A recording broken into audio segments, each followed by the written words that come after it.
La mise aux normes des déchets en Afrique est une urgence pour la protection de l'environnement.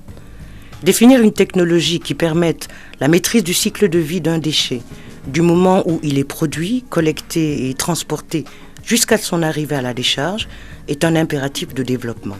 Une entreprise africaine a réussi le pari avec la mise en place de la première centrale de captage du biogaz grâce à son expansion technologique. Les déchets solides produits dans les ménages suivent la croissance démographique et le développement socio-économique.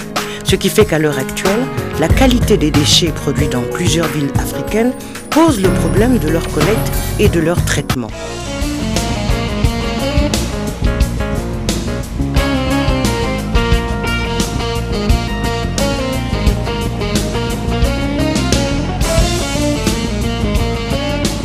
Les déchets non protégés ni contrôlés constituent une menace pour la santé humaine à cause des nuisances olfactives et des émissions gazeuses, à l'instar de certaines toxines comme la dioxine, les acides chlorhydriques, sulfuriques et fluorhydriques dont les concentrations dans l'air sont très importantes. La gestion des déchets consiste à s'assurer de la protection de la nappe phréatique et des eaux superficielles des décharges contre le ruissellement des lixiviats provenant de la décomposition des déchets.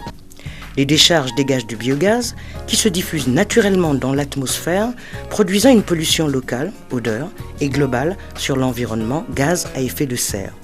La technique, pour réduire les émissions du méthane, principal composant du biogaz dans l'atmosphère, consiste à organiser une production contrôlée et valorisée du biogaz issu des déchets.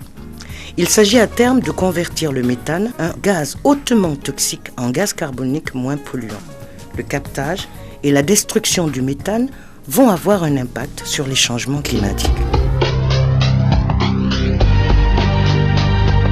Le 20 novembre 2008, Isacam, spécialisé dans la propreté urbaine dans plusieurs villes africaines, signe un contrat de vente à terme de crédit carbone avec la société Orbeo, une entreprise française chargée d'acheter des crédits carbone dans le cadre des MDP.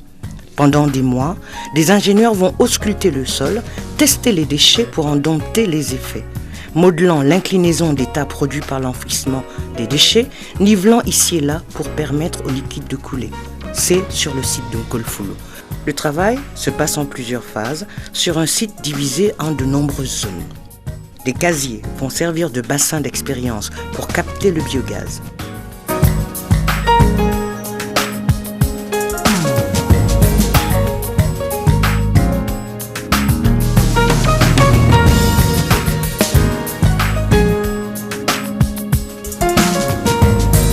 Il est prévu de réduire au moins 1 million d'émissions.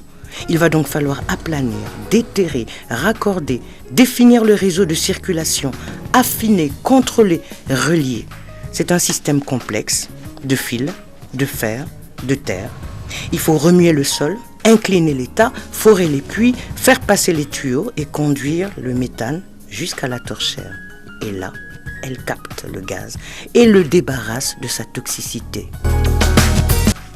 La décharge devient donc un lieu de vie, avec l'avantage que le déchet est une matière première secondaire que l'on peut transformer en énergie électrique ou brûler pour réduire les émissions de gaz à effet de serre. C'est une piste pour sauver la planète.